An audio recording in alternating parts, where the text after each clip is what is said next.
फरवरी 1999 में हमारे पूर्व प्रधानमंत्री अटल बिहारी वाजपेयी जी ने एक लाहौर बस यात्रा करी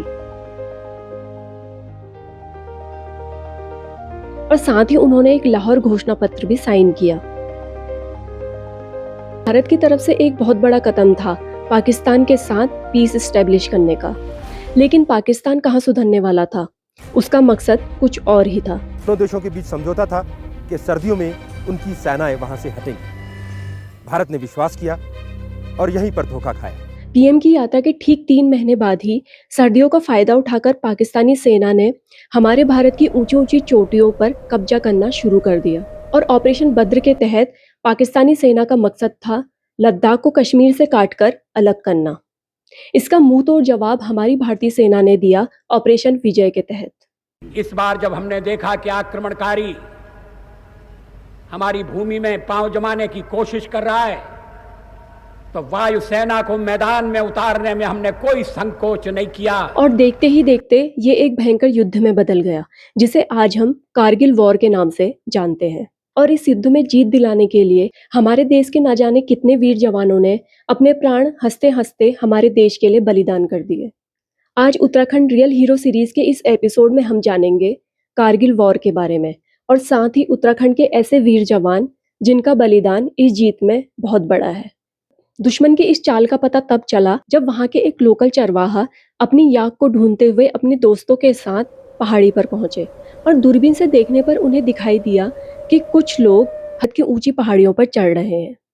उन्हें शक हुआ और वो तुरंत इंडियन आर्मी के नियरेस्ट पोस्ट पर पहुंच गए।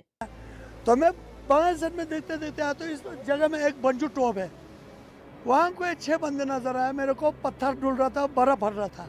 जब आर्मी ने इसे क्रॉस चेक किया तो पता चला कि ये एक छोटी मोटी घुसपैठ नहीं है, बल्कि पाकिस्तानी सेना का एक वेल प्लान्ड अटैक है। इसका मुंह तोड़ जवाब देने के लिए भारतीय सेना ने स्टार्ट किया ऑपरेशन विजय और भारतीय वायुसेना ने शुरू किया ऑपरेशन सफेद सागर। -10 डिग्री से भी कम टेम्परेचर होने पर भी हमारे जवान 16,000 फीट की ऊंची पहाड़ियों पर चढ़ने लगे। कैप्टन विक्रम बत्रा जैसे ना जाने कितने वीर जवानों की वजह से आज हमारा तिरंगा इन ऊंची चोटियों पर गर्व से लहरा रहा है। We had already decided our success signal before advancing for the attack and इस युद्ध में हमारे देश के 527 जवान शहीद हुए, जिनमें से हमारे उत्तराखंड के भी कई वीर जवान शामिल हैं। आज हम बात करेंगे ऐसे ही 2 वीर जवानों की। नैनीताल के मेजर राजेश सिंह अधिकारी, जिनको तोलोलिंग की 15,000 फीट की ऊंची चोटी से दुश्मन को खदेड़ने की जिम्मेदारी मिली थी। जैसे ही मेजर अधिकारी आगे बढ़े, उन पर ऊपर से दुश्मनों ने भारी गोलीबारी करना शुरू कर दिया। बिना घबराए हुए वो फिर भी आगे बढ़ते चले गए और उन्होंने रॉकेट लॉन्चर से हमला कर 2 पाकिस्तानी दुश्मनों को ढेर कर दिया।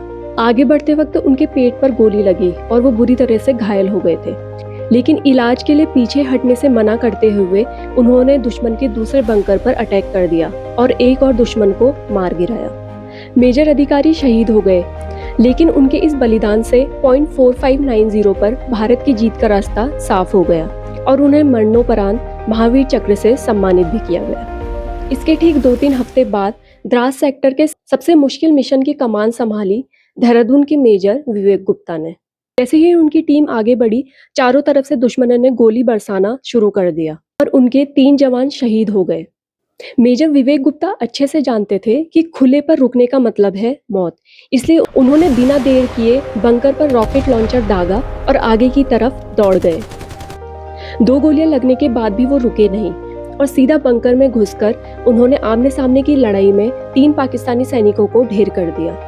अपने ऑफिसर का हौसला देखकर बाकी के सैनिक भी टूट पड़े और उन्होंने तोलोलिंग टॉप पर विजय पा ली।